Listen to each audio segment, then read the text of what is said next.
welcome back, knitters. I'm Jana with Purl Together. So I'm wearing my hat. This is the second of 3 that I'm making this month, and the headband. So this hat was the gray colorway with that pop of red that I got from Needlepoint Joint. That was great. This was for the knit along for the MRI Maakers. Many of you will recognize the Harriet's hat pattern. It's pretty cool. I also did the headband in the warm colorway, kind of autumn colors or 70s colors if you're of my generation. And I really like the inside as well. So you can see that's double-sided. That turned out really well. You saw that on last week's video about the 3 needle bind off. So digging that. I have, this was the second hat. I have the third hat on the needles. My daughter wanted the traditional colorway, so I'm about done with that. You can see I'm nearing the crown decreases. So that's been a lot of fun. There's still a few days left in January, so if you want to post a work in progress photo over in the Ravelry Purl Together group and see what we're doing in the knit along. This knit along has been going on all month and it's been a ton of fun. You can get the pattern for the Harriet's collection. I'll put the link down below. It's mrimaakers.com. And the benefit of those patterns, the money from the patterns goes towards purchasing an MRI scanner for the people of the Shetland Islands. So that's a fantastic cause. Anyway, this week's video is going to be all about the longtail cast on. The reason I find this to be an important topic is because if you're knitting something that requires a vast number of cast on stitches, like let's say you're casting on for a sweater or a shawl, maybe a bottom up sweater where you're casting on the waistband at the bottom and it's several hundred stitches, you know, it's just a pain to be like, I don't know, is this enough? I don't know, is this enough? And then you end up with too much or too little, and then you're unsure. And if you run out, then you got to start over and you got to estimate, well, how much more yarn do I need than what I had when I ran out? And it's just a pain. So I'm going to show you how I like to begin particularly larger projects by using each end of my cake. Or you could, if you were doing a fade, for example, you could use 2 different tonal variations maybe if you wanted to use 2 different yarns. 2 different cakes to cast on. Anyway, leave that up to you. But I'll show you a couple different ways. The first way is how to measure if you were just going to use 1 strand. And my second method shows you how to use the outside and the inside of your ball of yarn so you have an accurate cast on and you're not wasting anything. Before we get to that though, I want to give a public thank you to my newest patron. Welcome, Lori Smith. Thanks for joining our patron family. If you want to see what I'm offering for benefits for becoming a patron, go check out Purl Together on patreon.com/Purl Together. All right, let's get started. One way to go about this more accurately would be to simply wind the yarn around this needle, say 10 or 20 times. Okay, so if that's 20 times, and let's say I want to cast on 100 stitches for a hat, for example, I know that the length right here is 20, so I can simply double that. I know that's 40, then 3 strands would be 60, and so forth. And then from here to, there was 60, and then I would go ahead and put my beginning slip knot here, and I know for sure that I have enough on this tail to accommodate 60 stitches. In fact, probably more than enough, and here's why. When you do one wrap, that's one wrap around the needle. The circumference of the needle is actually bigger than what you're going to use of the tail for your cast on. Let me show you why.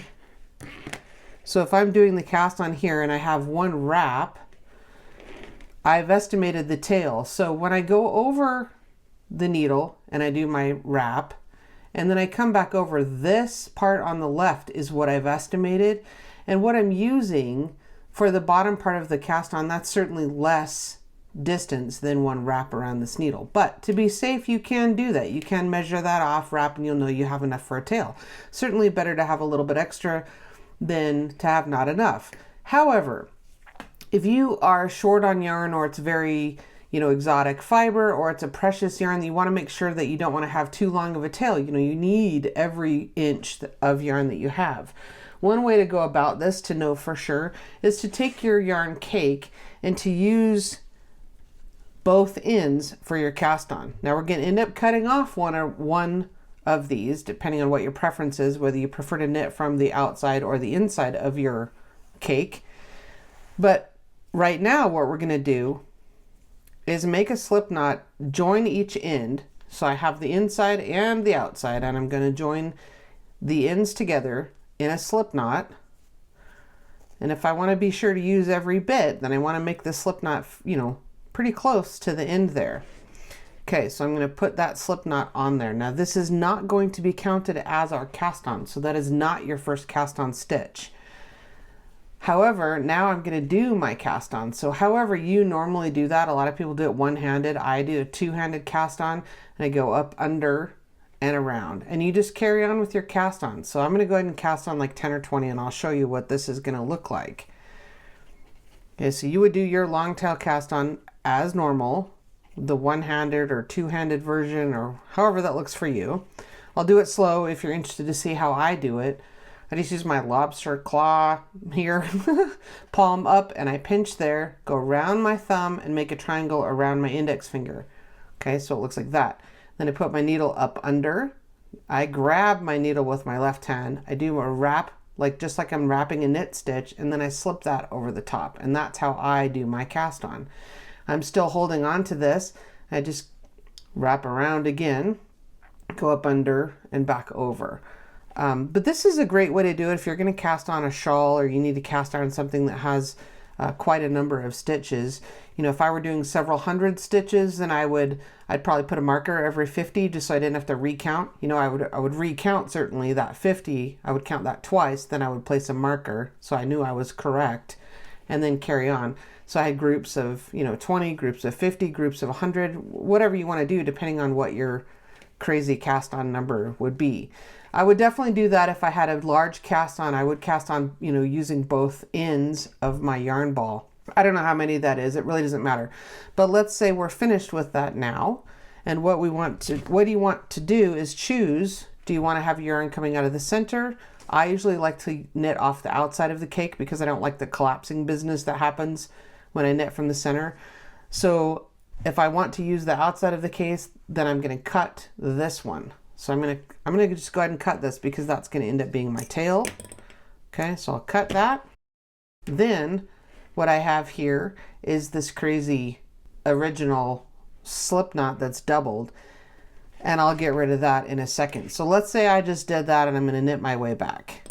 Okay, so I don't know, whatever your pattern called for, or you knit your way back, or you knit your way doing your first round, whichever. I just want to show you what this is going to look like when you get rid of that slip knot in the beginning. Now the only difference that you're going to notice between this and a regular long tail cast on is that you're going to have that extra little tail bit from our double slip knot when we started. But the advantage here is that you've used the exact amount of yarn that you needed for your cast on. And there wasn't any, you know, tail estimating and then casting on several hundred stitches and being like, dang, I messed that up. Okay, so I'm back to this. I'm just going to let that fall off, and I'm just going to take it out.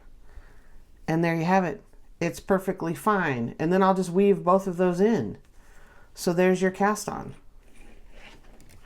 Okay, so with your cast on, you'll have 3 ends to weave in if you do it this way. But yeah, still, that's pretty simple.